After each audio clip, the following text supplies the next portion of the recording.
What is going on, guys? Lord Valor here, and welcome back to another episode of Lifecast. I'm very shocked, Joya. You didn't laugh. I'm pleasantly surprised. I have Joya on the podcast. She's back. Joya, how we doing? Howdy! Yeah, what's up? So, today... I sound like freaking southern. Howdy. Howdy, y'all! Okay, no, I've been saying howdy a lot. Okay. So today, I have Joya on, and we are going to discuss some things about relationships. We're going to get not too detailed, but we're going to flash back to the first episode of Lifecast. We went deep. Well, last time Joya was on, we went deep on like Drugs. listener questions. Oh, so that we should was have fun. asked for some. But today, I'm just going to go for nerdy news. I'm going to talk about some of the things releasing on Disney, or not Disney Plus, on Netflix. And I will give my opinion on them, having not researched them in the slightest. So, today is September 15. Something Saved by the Bell seasons 1 through 9 will be available. Have you seen Saved by the Bell? No. See, Saved by the Bell, I thought was on Netflix. Or, not Netflix. I thought it was on Peacock. But was that just a remake? Do you know? You're not into Peacock. Okay, sorry. Listen, I don't know anything TV related. I've watched a total of 3 shows. Yeah, that's fair. Okay, so, Saved by the Bell. And then the 16th, the Jaws franchise will be released, which I think that's pretty cool. I don't have Netflix, by the way. I should have done new releases on Peacock. But I know there are some listeners here that have... Sex Education Season 3, oh, gosh. baby! I've actually heard a lot about that show. Really? And it's a comedy, I believe. Oof. It's been a while. Sex Ed is not a comedy. It's supposed to be funny. And I've never watched it, but I've heard good things about it. So... That releases September 17 for all you teachers out there. Yeehaw. Yeehaw, teaching the kids about sex. Netflix is probably not the way to do it, in my very humble opinion. Agreed. I'm looking through the list here, and I'm not really seeing... Netflix is one of those things that just has a ton of releases, and it's really annoying. My Little Pony, a new generation. Oh, heck yeah. I did watch a lot of My Little Pony, and I can still name all of the characters. Name them. Pinkie Pie, Rainbow Dash, Fluttershy, Twilight Sparkle, Rarity, Applejack, and I think those are the main 6. And I also know what their cutie marks are. Oh my word.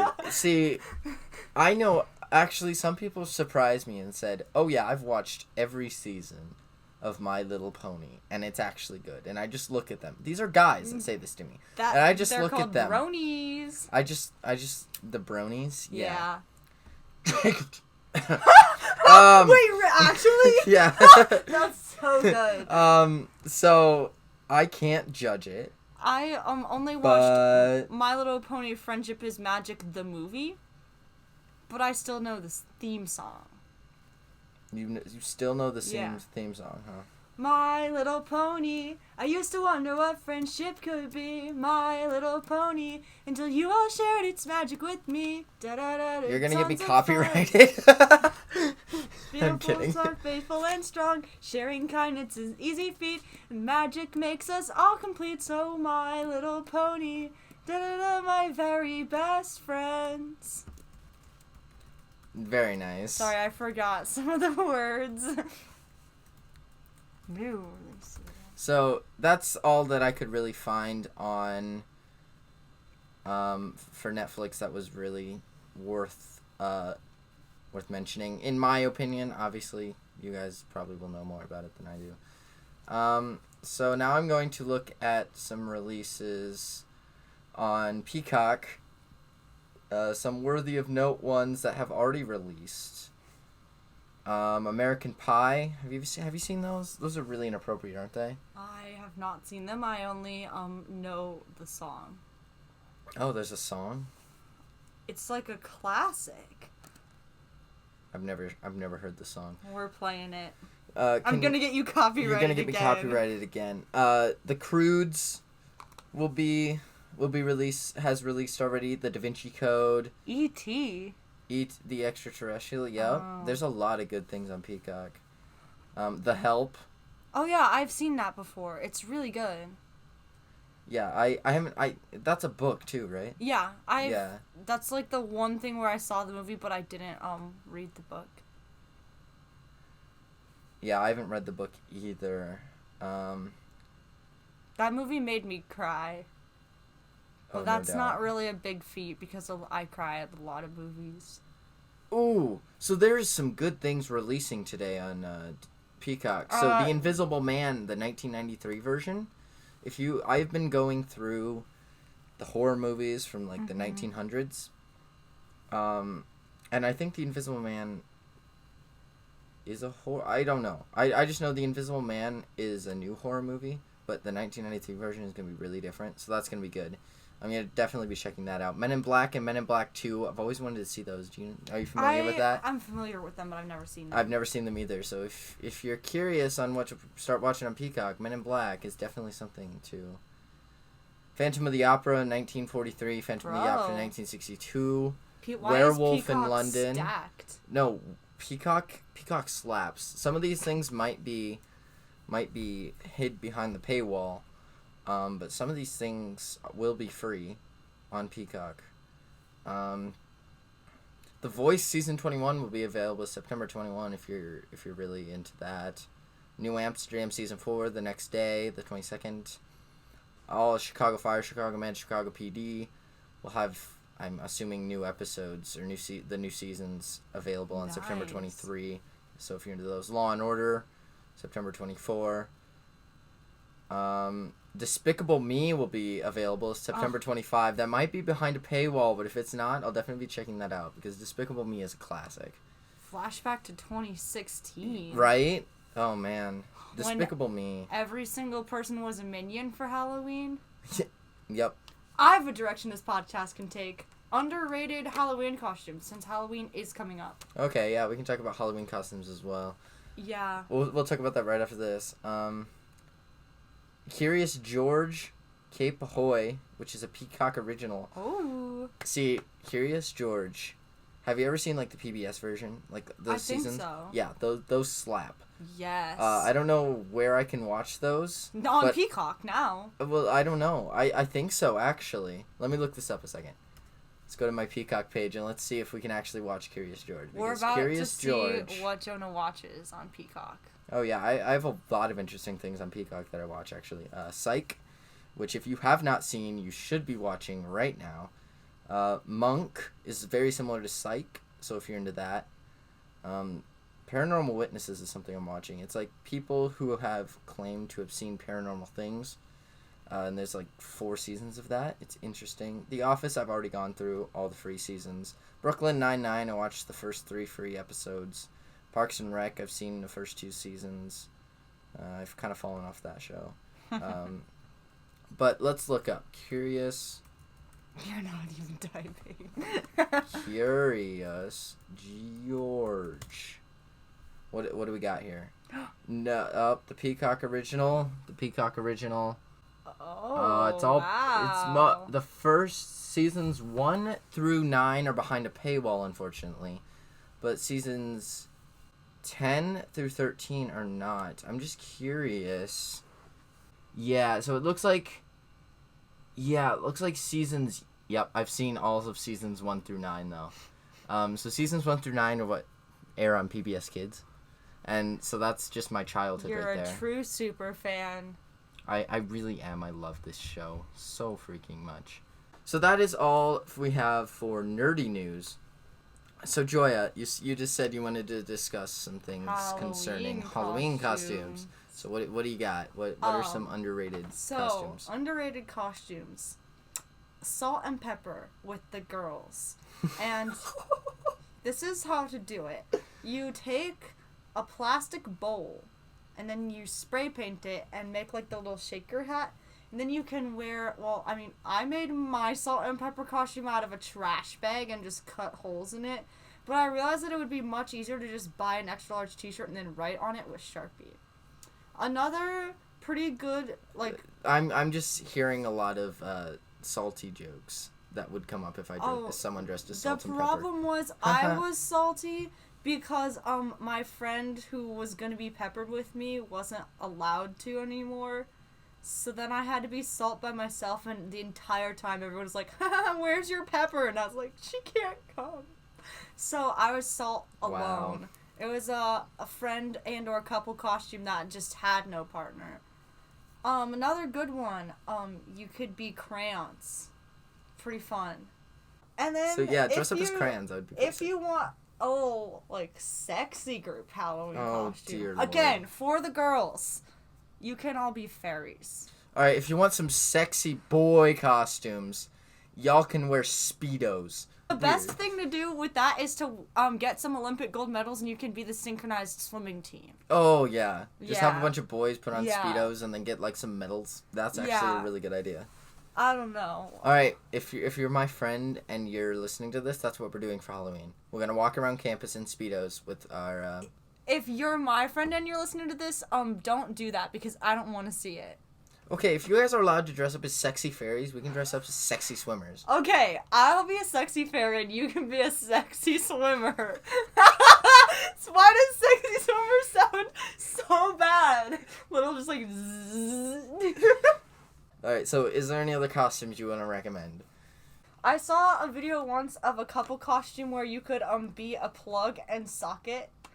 And then one person was... You can plug my socket. Yeah, no, one person was the socket, and there was actually, like, a hole in the costume for, like, the plug to go in, and then the other one just had the plug. And they had to, like, walk around, like, plugged into each other. They really know how to charge a party. So, Joy, let's move on to relationships. So, now we're going way back to the first podcast we ever did. I was with Tyler and Jasper. Bro. That was way flashback. That was like 2 or 3 years ago at this point. Crazy. 4 years ago? Yeah. Something like that. It was a while ago. So, what is your standards, Joya, when it comes to a relationship? Now, I know this is a complicated question for you, and I'm just going to sit here and facepalm, but you can ignore me and just tell everybody. Are you talking romantic or not? Because yeah. I thought that's what you were insinuating. No. I mean, like, balance in relationships in general. But, like, So, I feel like similar criteria can apply to a friend relationship if you're close enough. Friend relationship. Yeah. Okay.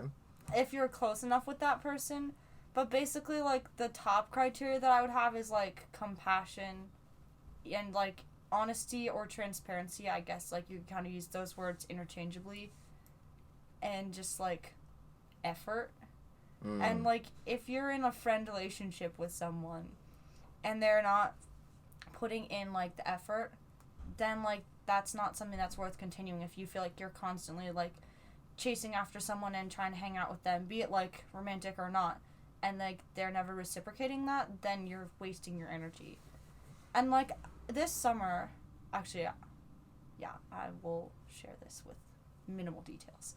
This summer, I had a friend accuse me of not putting enough effort into a friendship, and it honestly really hurt because, Well, there's also the idea if you're truly friends, you shouldn't expect much reciprocation for what you do. Well, if you're truly friends, the reciprocation is natural that should come and not naturally. forced. Yeah, that should come naturally anyway. Yeah. Yeah. And so, like, that reciprocation, it basically comes down to balance. Like, if you're truly a good friend or a good partner, you're gonna understand that, like, your partner or your friend has other priorities, and you obviously want effort from them, but you have to be able to, like, balance that with their other commitments. And in this case, like, I think there was lack of balance, and balance is something that I'm working hard to carry into my, like, dating relationships when those would occur. Yeah, you can take any of this with a grain of salt. We're obviously not experts, but No. every time I seem to have a topic that is actually about real life things instead of, like, about a movie or something, people actually seem to listen. So we'll see if that's going to ring true this time around. I also vastly prefer talking about those things versus movies and stuff. But again, yeah, this is like life advice. I'm putting that in quotes. But so it can apply to most people. Like my last episode with Zach was about Shang-Chi and the Legend of the Ten Rings. It's a great episode, but if you have not gone and watched the movie, you're not going to give two rips about it, right? But that's also what I like about this podcast is it's called Lifecast, so I can cover a variety of topics. And like sorry. What's the word? Kinder to? What's the way to phrase that? Not kinder. Wow. Cater. Yeah. Cater to. You knew it started with a CK, KC, something like that. You can cater to like a different variety of audiences. Every time that I've been on the Lifecast, we usually it just becomes life advice. Yeah. But yeah. Which is fine. Back to my 3 criteria, because I already talked about like effort and kind of balance. Well, I'm gonna go off of that. Yeah, go ahead. So if you're not putting forth effort into the relationship, whether that be friend, girlfriend, if you're not putting that person. if you're not putting that effort forth, and you're not getting anything from that relationship, then you're probably not truly friends, right? Yeah, and I mean, there's always got to be a distinction between like an acquaintance that you hang out with and a true friend who's going to be there for you. Because like there's a lot of people that I would eat lunch with, or I would hang out with them, or go to a movie, but they're not the first person that I'm calling when something exciting happens, or they're not the first person that is gonna come to me when I'm crying. And those people are still my friends, but we just haven't like achieved that level of balance yet. And so in that case, like, you have to be more intentional and more like focused with like talking about effort and balance. Whereas like when like you've spent a lot of time with each other, and I would consider you and me to be in this category, Jonah. Yeah. Like it's balance in our friendship isn't something that has to be like actively thought about or discussed, because it just comes naturally to each other. And unless like an incident would arise, like let's say all of a sudden you're having higher expectations of me, or maybe I get super busy and then I don't talk to you for a month, then like you would reach out. Sorry. I feel like that's already happened. Yeah, every time because that I've we're seen just Jonah, so busy. Every time that I've seen Jonah this semester, I've been like, Jonah, I feel like I haven't seen you in so long, but it's been like 2 days, but we just like... Our schedules are literally in the biggest of conflicts. Well, it's except really we have funny. 2 classes together, but other than that... like... Yeah, and like... We don't get to really talk, right? Yeah, and that's the thing, like, even though we're seeing each other a lot, like, I miss having deep conversation with you. Our connections aren't... I'm gonna use the word intimate, but not in like I know what you mean. Not in like I know a sexual what you way. Mean. It's our conversations aren't intimate and like deep. We used to have a lot more intimate conversations because we had a lot more time on our hands. Yeah. And one last point on this: if you start forcing somebody to try and, be intimate in conversation. Yeah, if you try to push that boundary, especially in newer relationships, too quickly, then you're going to end up pushing that person away. Not necessarily, but I see your point. For the most part, you can't force somebody to become more intimate with you. That just has to become naturally.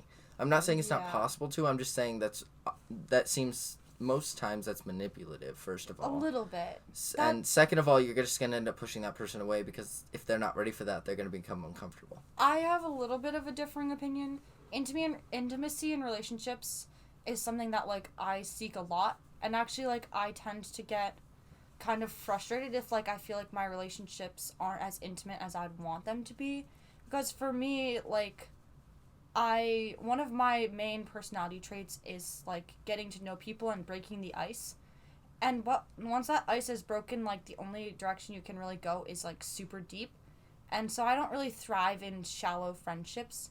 And I can find myself getting frustrated with, like, a lack of intimacy. And it's not like I'm trying to force anything, but the way that you converse with each other, or how you even answer simple questions, like if they ask, how's your day, and you're actually honest with them, though, like, you can work together to deepen your relationship and become more intimate with each other in conversation without, like, being manipulative. But to a certain extent, it can be manipulative as well. The key there is that you have to be patient with the other person, right? Yeah. And if you're not patient with them and trying to force them into an uncomfortable position that they're not ready for, then you're just going to end up pushing them away.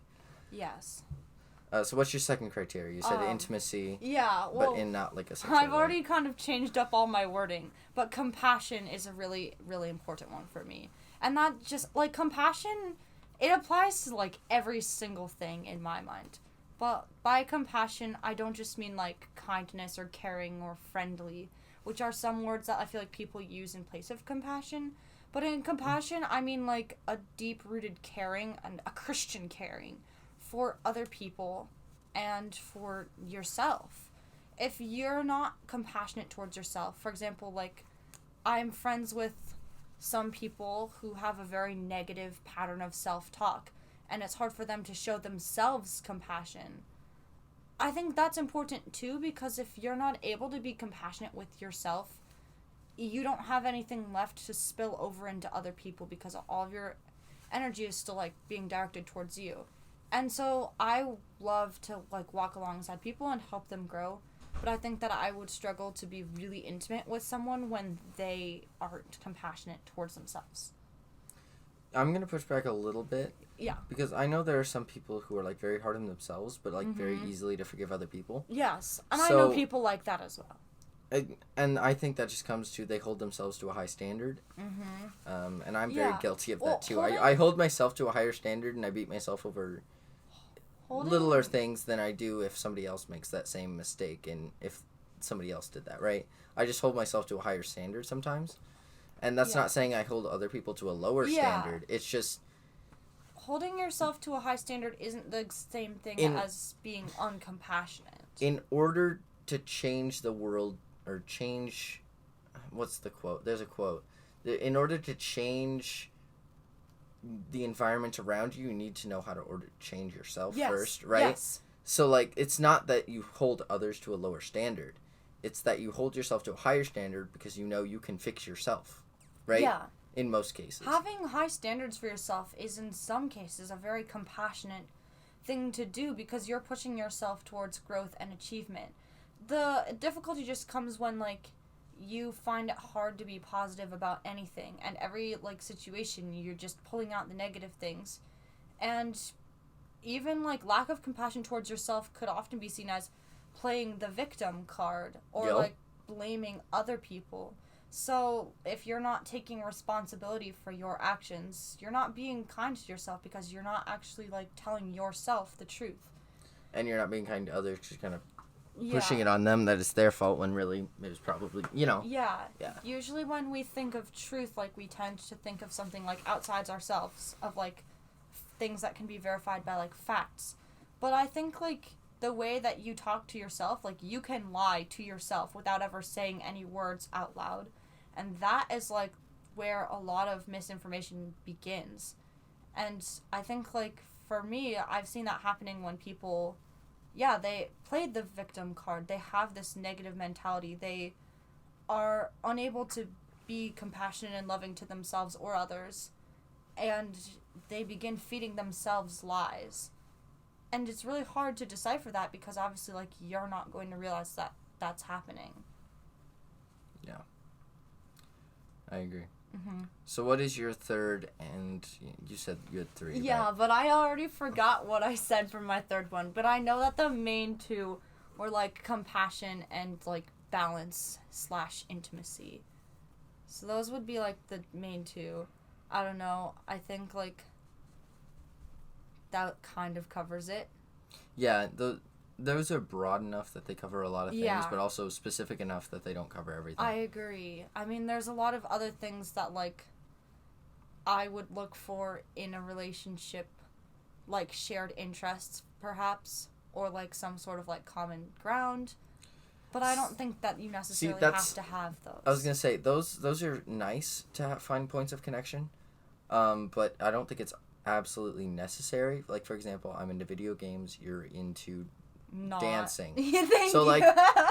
So you can actually learn more about somebody else's interests, which therefore makes you a more round-rounded person, right? Learning about other people's interests is super fun to me. Yeah. So, like, it's sharing common interests isn't necessary. Yeah. And in most cases, I actually find that when you don't share a lot of the same interests, like, obviously you share some, but you don't share all, so, like, you learn more about other things. because that other person has other interests than you do. Right. You guys can both grow together by sharing your separate interests. And sometimes you pick up on them and you actually learn to like them. Exactly, yeah. And that even goes when you're in a relationship and trying to find a significant other, right? Mm-hmm. A lot of times negatives or opposites attract, right? Yeah. Negatives attract. That's funny. So a lot of times opposites attract, right? So like someone with a quiet personality and like, you know, will connect with someone who has a louder personality. Mm-hmm. And that's not always the case. I just think a lot of times that you'll find a lot of opposites within people that are in that, even in friend groups too. Oh, our friend group has a lot of it's very like, yeah, exactly. But I think even like introverts, when they feel comfortable, start to become extroverts. Oh, right? Yeah, we have a friend that's a great example of this. Yeah, there's a lot. I'm sure everybody can think of an example. Yeah. But yeah, so that, yep, that's is that all you had? Yeah. Yeah, so that's going to wrap up this episode of Lifecast, coming up on about 30 minutes here. Keeping it shorter today. 30 minutes is actually a shorter episode. Really? Yeah. I mean, I do have somewhere to be at 8:30, so. Yeah. Oh, boy. So you really got to get going. Yeah. So thank you guys for listening to this episode of Lifecast. If you need any links, just check the description, Reddit, personal You have accounts. Reddit? We do have a Reddit account. Wow, I'm not even following the Reddit. I'll follow Make sure you join our Discord, though. Discord's probably the most important. It's kind of dead right now, but if we get more people to join, maybe we can, start having more conversations on there. It's always a good time. We have some fun channels where we can just mess around. So thank you guys for listening. When life gives you lemons, be a good friend.